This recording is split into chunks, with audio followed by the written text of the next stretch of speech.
Señor Jesús. Honor y gloria a ti, Señor Jesús. Que el Señor esté con ustedes. Y con tu espíritu. Proclamación del Santo Evangelio según San Mateo. Gloria a ti, Señor. En aquel tiempo Jesús dijo a los sumos sacerdotes y a los ancianos del pueblo esta parábola.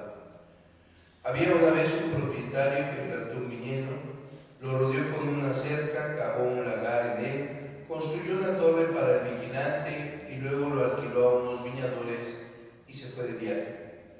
Llegado el tiempo de la vendimia, envió a sus criados para pedir su parte de los frutos a los viñadores.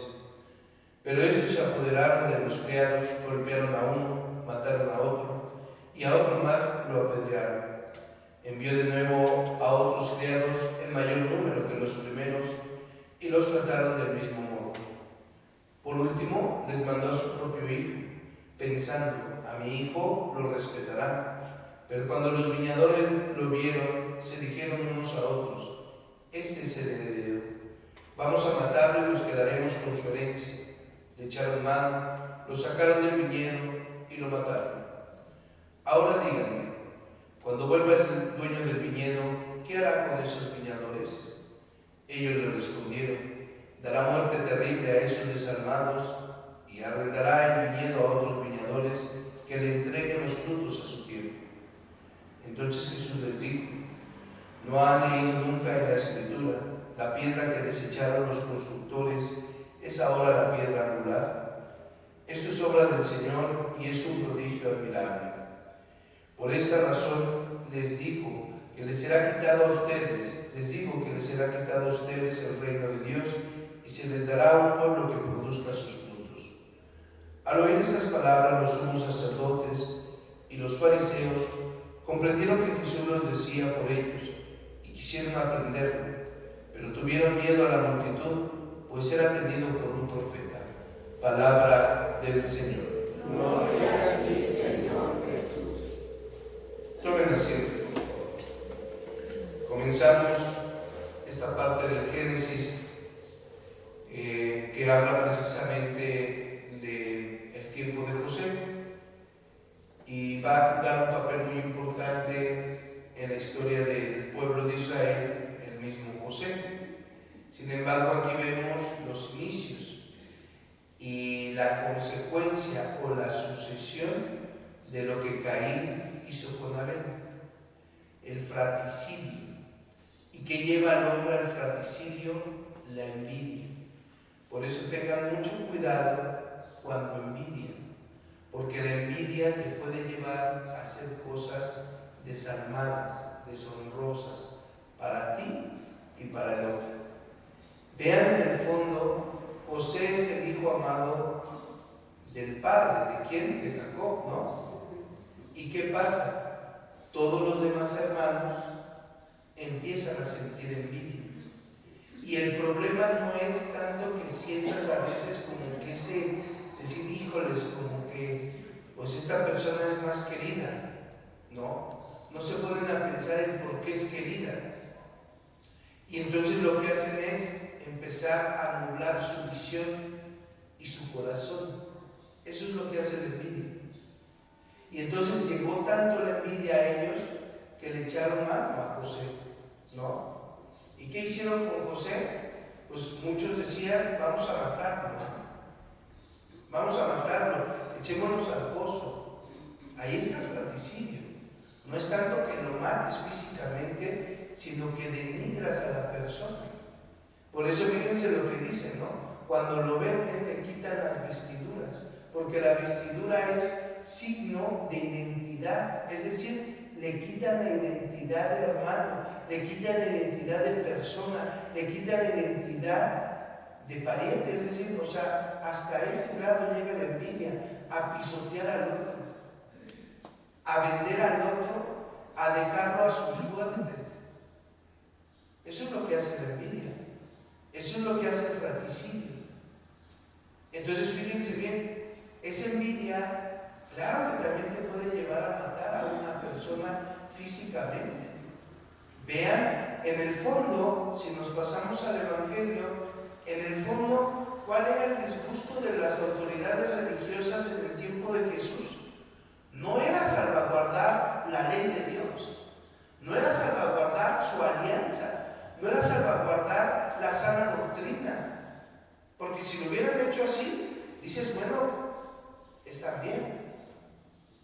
El problema y en el fondo lo que les orillaba a odiar a Jesús era la envidia. La envidia de que Jesús movía masas, la envidia de que Jesús podía curar, la envidia de que Jesús era coherente con lo que decía y hacía, la envidia de que Jesús no se andaba con rodeos.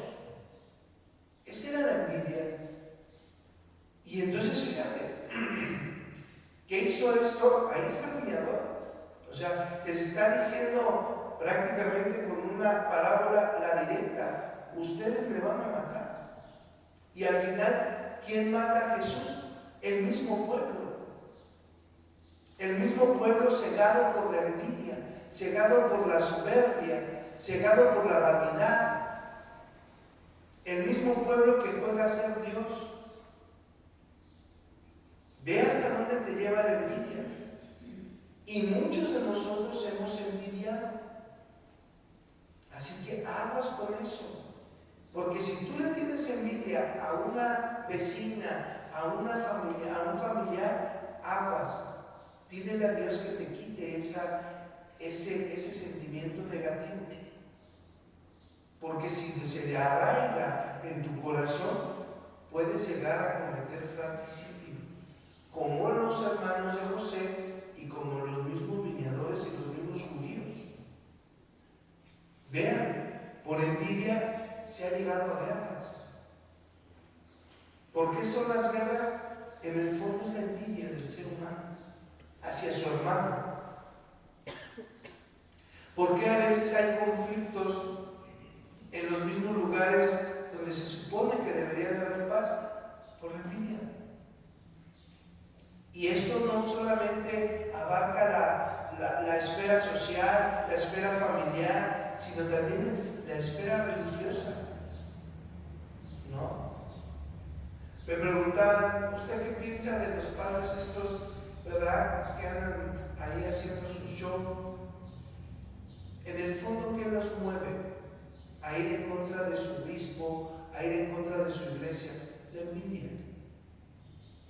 De querer tener el poder, de querer tener la autoridad. Cuando la autoridad de José, la autoridad de Jesús, la autoridad de todos los grandes personajes de la Biblia, ¿en quién radica? En Dios. Pero no solamente en Dios, su poder, su estatus, su modo de ser tiene potencialidad solamente en el servicio al otro.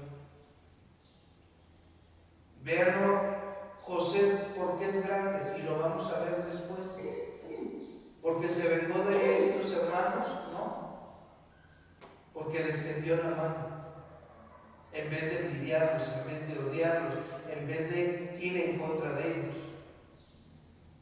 ¿Por qué Jesús es grande? Sí, porque es el Hijo de Dios, pero en el fondo porque vino a servir, porque vino a tender la mano al otro.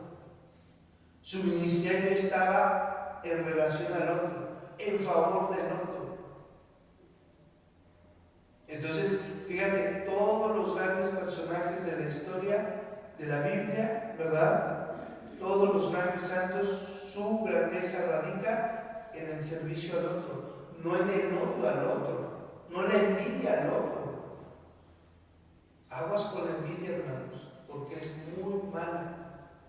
Y a veces dices, yo como envidio, yo no envidio. No, sí. A veces hasta envidias, ¿verdad? El elote que trae la comadre, ¿verdad? A veces hasta envidias la ropita que trae. No, aguas, porque él es muy sutil. Y cuando menos te das cuenta, envidias poquito, después mucho, después más, y después te lleva a la locura. Las grandes dictaduras, las grandes guerras, ¿por qué se hicieron? Por envidia.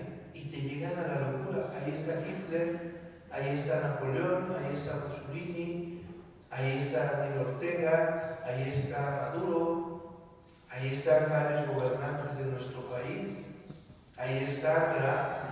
Mucha gente que se vuelve loca por la envidia hacia el otro y comete fratricidio, que es precisamente toda consecuencia del pecado. Ya lo veíamos en toda la línea del Génesis. ¿Quién peca? El hombre. ¿Por qué el demonio tienta a los hombres? Por envidia a Dios, porque quiere ser como Dios, ¿no?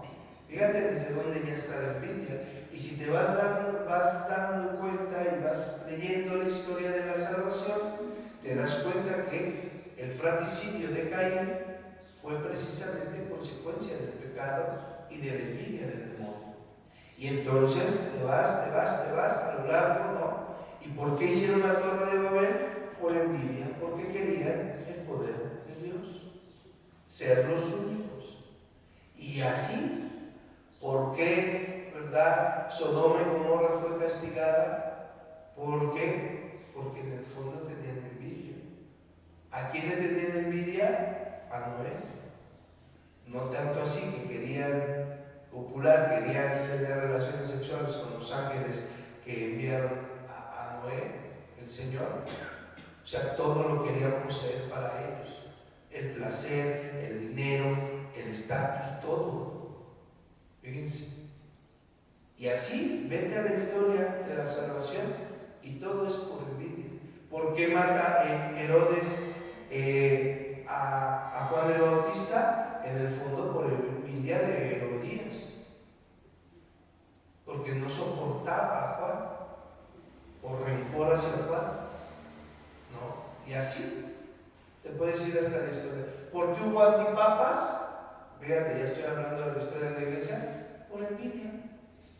¿Por qué hay cismas? Por envidia. Porque quieren poseer todo para ellos solos, ser el centro de atención de todo. Y en el fondo, la envidia es una raíz, o más bien, es una derivante de la soberbia. Quien envidia es porque es una persona soberbia. Y el soberbio por excelencia es el demonio.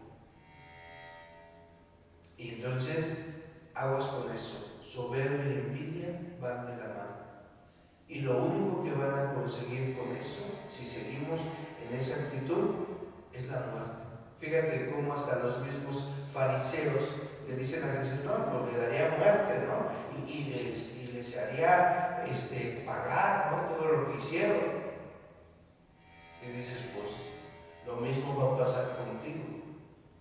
Si no te arrepientes, si no te conviertes, si no estás al servicio del otro, si no dejas de envidiar, si no dejas de criticar, si no dejas de ser soberbio, si no dejas de hablar mal del otro, porque fíjate, todo va ligado. O sea, soberbia, envidia, malhabladuría del otro. ¿Por qué hablas del mal del otro? Porque hay envidia, porque hay soberbia. O sea, no hay pecado deslindado. Todos están entrelazados, todos los pecados. Y la fuente del pecado, el principal, el demonio. Ahí está. Entonces fíjate bien cómo va construyéndose el pecado. Por eso, hermanos, pidámosle a Dios que en este tiempo nos dé la conversión, nos ayude no a ver en el hermano a un enemigo, sino a un amigo, a un hermano, a un hijo de Dios. Que no envidiemos lo que no tenemos, que mejor trabajemos por el reino de Dios y que todo se dé por añadidura. Pidámosle a Dios que quite ese cáncer de nuestros corazones, para que la humanidad y el cristianismo sean fraternos, hermanos en Cristo. Que así sea. Que así sea.